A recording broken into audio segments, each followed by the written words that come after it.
作られた証券皇太后のことがちょっとプリントにあると思いますけれども、明治天皇の皇后お妃様で、なかなか熱心な方で、お子さんはいらっしゃらなくて、大正天皇は養子側室の方の養子なんですけれども、女子の教育にとても熱心で、そこに書いてありますけど、やっぱり欧州の王侯貴族とか貴婦人と対峙できるように女性を育てなくちゃいけないというこう日本髪言ってこうやってる場合じゃないみたいな感じだったんだと思うんですけれども、それで女子を教育しようということで家族女学校っていうのは、女子学習院ですけれども、家族女学校としてできたのは明治18年です。でも学習院ができたのが明治10年で、男女性もそこに入ってよかったみたいで、6歳から就学することができた。明治10年から女性も一応学習院には入れて、それで女学校として改めて明治18年にできたんですね。で東京女子師範学校は明治8年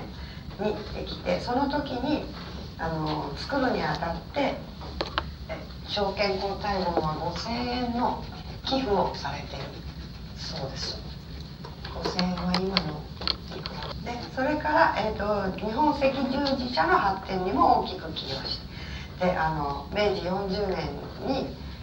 ワシントンにて赤十字国際会議開催の折に10万円、今のお金で3億5000万円を赤十字に寄付されていて、それが今でも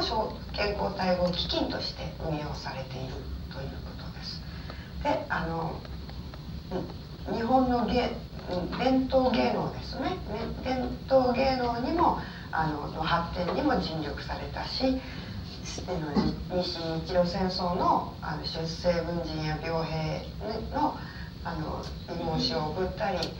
何かお品をお届けしたりとかしてますね。で皇室の改革にも力を入れていて、この眉のここにポチって眉が何て言うんですけど、これをやめたとか、お歯黒をやめたとか、あと大奥の改革なども行ったということですね。で初めて洋装をした皇后でもあって、こう上と下が離れてるととても動きやすいっていうお言葉があったそうですけれども、それまでね、なんかちょっとこれよりもね動きにくかったかと思いますね。証券皇太后はそうですね。で東儀末広さんという方は、京都の東儀家っていうのもちょっと調べてみましたら、なんか4つぐらいあるんですね。でこの方は割と本流の方で、京都に生まれて、明治5年に明治天皇は京都から江戸城に入られるわけですけど、その時に一緒に江戸に来られたんではないかと。で宮内省の学士となった方ですけど、でその頃のことを考えてみると、やっぱり一般の人ってそれは浜辺歌を歌ったり民謡を歌ったりしたかもしれないけど、やっぱで賛美歌がキリスト教と一緒に日本に入って広まりつつはあったかもしれないけど、普通に生活してる人ってあんまり音楽に触れていないんじゃないかと思うんですよね。だからこの宮内省の雅楽師とかそういう方が西洋の音楽に興味を持たれるの、やっぱ音楽に触れてるわけですから、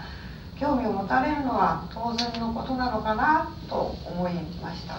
でどんなだろうって多分思ったと思うんですけれどもね。それで唱歌という科目ができたので作ろうって作ることになったんではないかと思われます。それで